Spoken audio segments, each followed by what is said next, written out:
বিশ্ববাজারে তেলের দাম সাংঘাতিক রকম ভাবে কমে গেছে এবং শেয়ার বাজারে বড় উত্থান। দেখেন, শুক্রবারে শান্তি চুক্তি হবে, কিন্তু তার আগেই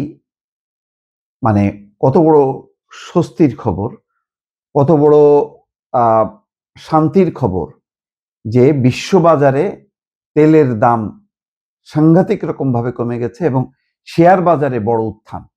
অর্থাৎ অর্থনীতির সূচকে যেটা সাংঘাতিক রকম একটা পরিবর্তন। এবং গত 100 দিনের উপরে যে ক্ষতিটা হলো, সেই ক্ষতিটা কি হলো? জ্বালানি তেলের দাম বাড়লো, মূল্যস্ফীতি বাড়লো, সমস্ত একটা অস্থিরতা তৈরি হলো। যেই মাত্র যুদ্ধ বন্ধের খবর আসলো এবং শান্তি চুক্তি, সাথে সাথে তেলের দাম পড়তে থাকলো। বাংলাদেশেও আশা করা যায় যে তেলের দাম অবশ্যই কমবে, কারণ এটা সরকারের কমিটমেন্ট যে আন্তর্জাতিক বাজারে যখন কি তেলের দাম কমবে তখন বাংলাদেশেও তার সেটা কমানো হবে।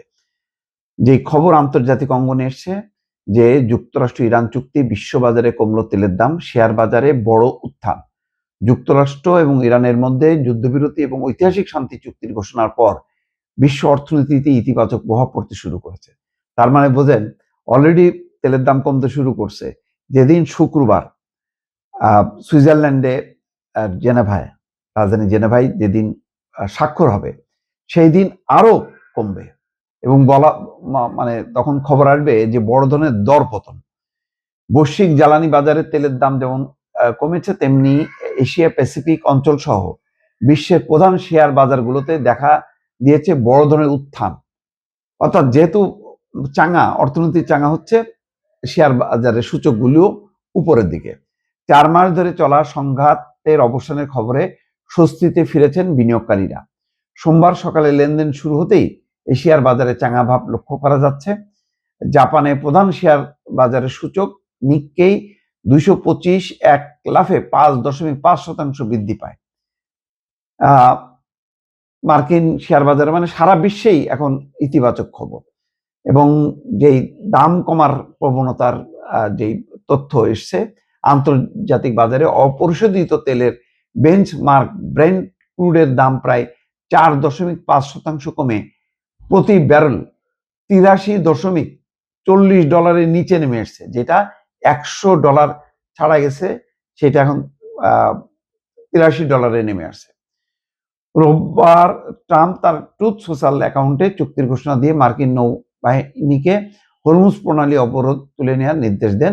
তিনি বিশ্ববাসীকে উদ্দেশ্য করে লেখেন, বিশ্বের জাহাজগুলো আপনাদের ইঞ্জিন চালু করুন, তেল সরবরাহ শুরু হোক।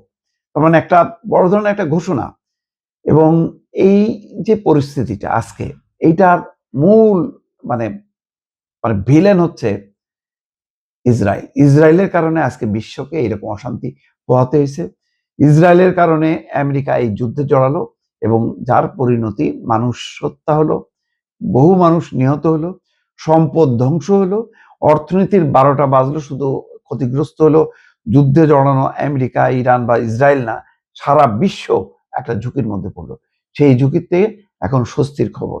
এখন প্রশ্ন হলো যে এই যে এখন চাঙ্গা হলো, শেয়ার বাজার চাঙ্গা হলো, তেলের দাম কমতে থাকলো, এর ফলে এই ধারাটা কতদিন অব্যাহত থাকবে, নাকি ইসরায়েল এই শান্তি চুক্তিকে ওভারটেক করে সে লেবাননে হামলা চালাতে থাকবে, গাজাতে হামলা চালাতে থাকবে, বিভিন্ন ফ্রন্টে সে যুদ্ধ চালাতেই থাকবে কিনা, সেটাই হচ্ছে এখন চিন্তার বিষয়।